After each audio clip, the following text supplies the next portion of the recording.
Hey guys, so tonight you have your first video for homework, and our first lesson is going to be on a really important reading skill that you've been using ever since you learned how to read, and that is making inferences. Okay, so first I'm going to tell you about my favorite sport. I'm going to read a passage written from the perspective of a player playing that sport, and you're going to try to guess the sport. So as I'm reading, think about what the sport is. All right? So let's look at the passage. I felt my heart pounding as I stared down at the tips of my sneakers, their edges almost touching the line. My teammates stood in straight rows to left and right in front of me. I glanced anxiously at the clock. 10 seconds. I painfully rubbed my side where the other girl had slammed into me. I definitely deserved this shot. I bounced the ball one final time before its release, holding my breath, and to leave you on a little cliffhanger there. All right, so like I said, I want you to think about what sport am I describing here?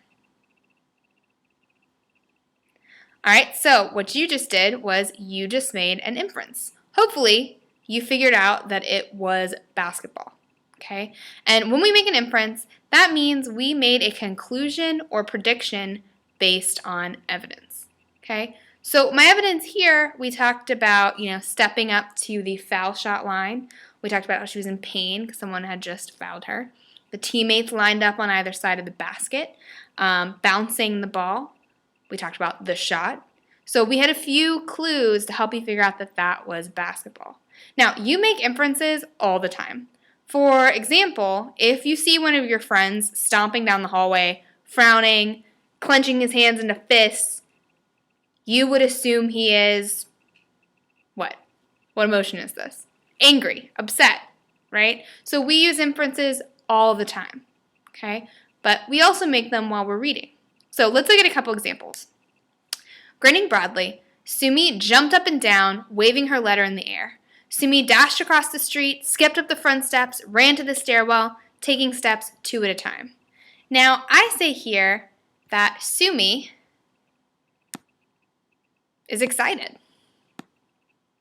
okay? So I'm going to say Sumi is excited. All right, now, what are my clues that she's excited? Okay, how did I know that? What's my because? Okay, so I'm going to take a second and I'm going to underline how I knew Sumi was excited. So let's see, she's grinning broadly. That's a pretty big clue. She jumped up and down, skipped up the front steps, taking the steps 2 at a time. All right, so we had a lot of clues for our because here. We knew that Sumi was very excited. All right, so let's look at another example, and let's make another inference. All right, so let's look at this one about Sue. As she listened to the teacher talk, Sue leaned back, her legs stretched out, her arms folded. She was neither smiling nor frowning. Her eyes held no expression at all, as if she was not really seeing anything. So if you read this passage in a book about a character in your book, you want to infer, what is this character feeling, right? What's happening, okay? So I'm going to say that I think Sue's bored, right? She sounds pretty bored, okay? So I say Sue is bored. All right, now let's look at my because. Why do I think Sue is bored? All right, well, she's got her arms folded. All right, she's neither smiling nor frowning, so she's not really like responding to the lesson. She's got no expression, as if she were not really seeing anything. So those are all my because reasons, all right? That's why I believe she is bored. All right, so let's take a look at another situation where we might make inferences, and that is texting or messaging with our friends, something many of you may be familiar with. All right, so let's take a look at this text message exchange. All right, okay, Mr. Melanson must be crazy to give us this much to do tonight. I know, right? I'm still stuck on question 5. I mean, when did we start introducing letters into equations? Haha. Did you hear what happened to Brandon? He's gone for the week. Mrs. Michael said he had his last chance. Looks like second period just got a lot quieter. All right, so let's look at our questions here. Because usually when you're answering questions about a passage, you sometimes have to make inferences. So if we were reading a chapter in a book or something, you would have questions that required you to make inferences. In this case, we're reading text messages. So what are the students doing? Be specific. So I want to know what they're doing right now as they text each other. So looking back at the passage, okay, said Mr. Melanson must be crazy to give us this much to do tonight. So it's tonight, sounds like they're at home, tells me to be specific. It says, I'm still stuck on question 5. When did we start introducing letters into equations? So it sounds like they're probably doing their math homework.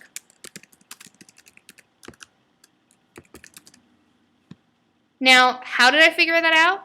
Okay, I said Mr. Melanson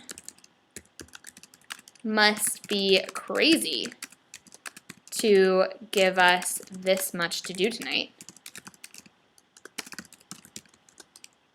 All right, and I'm still stuck on question 5. Definitely sounds like they're working on a worksheet or out of a textbook. And when did we start introducing letters into equations? So those were all my clues. Okay, so that's how I figured out it was probably math homework. So let's look at my second question. Why will second period be a lot quieter? That's what we say in our last text message. So I'm looking back, I'm going to look right before that. It says, did you hear what happened to Brandon? He's gone for the week. Mrs. Michael said he had his last chance. So it sounds like Brandon, if he's gone for the week, he got suspended. And if second period's going to be a lot quieter, he probably was loud. Okay, so I'm going to say a loud student has been suspended. All right, my clues. We have what happened to Brandon. Gone for the week. Okay. All right, so those things help us figure out this kid probably got suspended. All right, so let's look down at our next one. And our text message say, my meeting is finished at 4. I suppose that can be arranged. Is Nancy picking up the kids from daycare today? Yes, she's going to get them at 2. Lovely. More time to celebrate with you tonight. I'm a lucky guy. Here's to many more years together. All right, so this time I want you to think about this inference, okay? My question is, what are these people celebrating tonight? So what do you think they're celebrating? And why do you think that? Okay, so what inference can we make here? All right, so hopefully you figured out that they're probably celebrating their anniversary, okay, because they want to celebrate many more years together, right, which sounds like it's probably a wedding anniversary, something like that, okay? So hopefully we're all able to make that inference. Now, what we're going to do in class tomorrow, now that you kind of know what inferences are, you know what that word means, we're going to take some of these same little charts here, the I say, because, and we're going to apply that to reading longer passages, okay? So you've looked at it with text messages, some little short descriptions. We're going to do it with longer passages tomorrow, where I'm around to help you do that. All right, I hope you have an awesome rest of your day and get all of your homework done.